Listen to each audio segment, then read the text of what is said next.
जय सिया राम। जय सद्गुरुदेव भगवान की।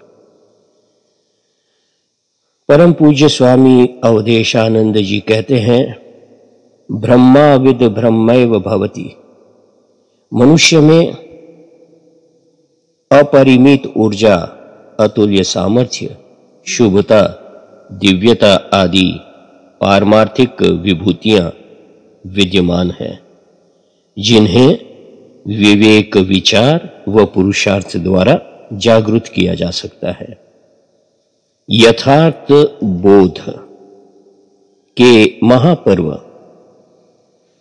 देवोत्थान एकादशी की शुभकामनाएं। जो मनुष्य ब्रह्म को यथार्थ रूप में जानता है, वह ब्रह्म ही हो जाता है। अपने भीतर की सुषुप्त शक्ति को जगाने के लिए प्रार्थना अचूक उपाय है। अपार शक्ति है प्रार्थना में। प्रार्थना वह ईश्वरीय शक्ति है जो समस्त मानसिक संतापों और काया क्लेशों से सुरक्षा कवच प्रदान करती है। दैनिक प्रार्थना से व्यक्ति का दृष्टिकोण रचनात्मक तो रहता ही है, उसका मन शांत और अंतःकरण भी निर्मल रहता है। तन मन में स्फूर्ति, उमंग और उत्साह की अनुभूति होती है प्रार्थना से। जिसका प्रार्थना की शक्ति में विश्वास नहीं है, वह अनजाने ही शक्ति के एक सुलभ स्रोत से वंचित हो जाता है। प्रार्थना के सतत अभ्यास से व्यक्ति की चेतना का हर दिशा में विस्तार होता है। प्रार्थना व्यक्ति के व्यक्तित्व को रूपांतरित करने में औषधि का काम करती है। प्रार्थना एक मानसिक क्रिया है जिसके द्वारा हम अपने आराध्य से संपर्क बनाते हैं।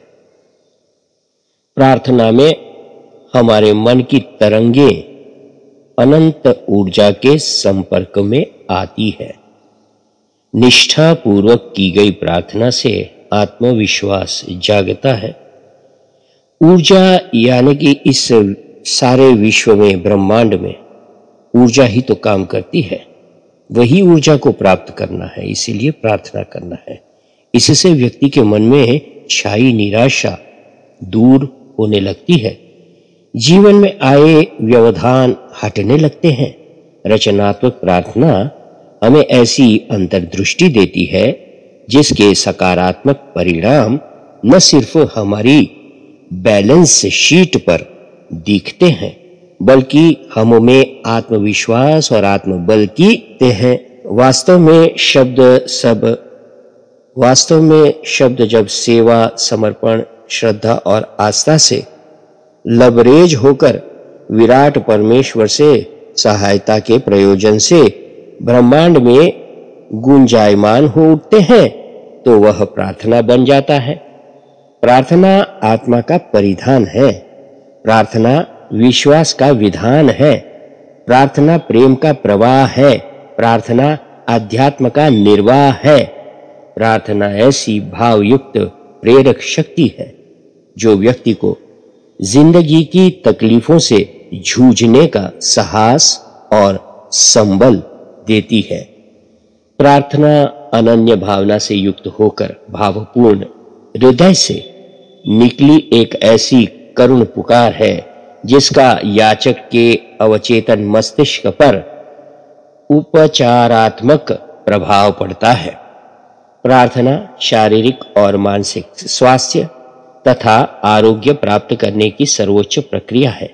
जीवन को प्रखर व ऊर्जावान बनाने के लिए नियमित प्रार्थना जरूरी है।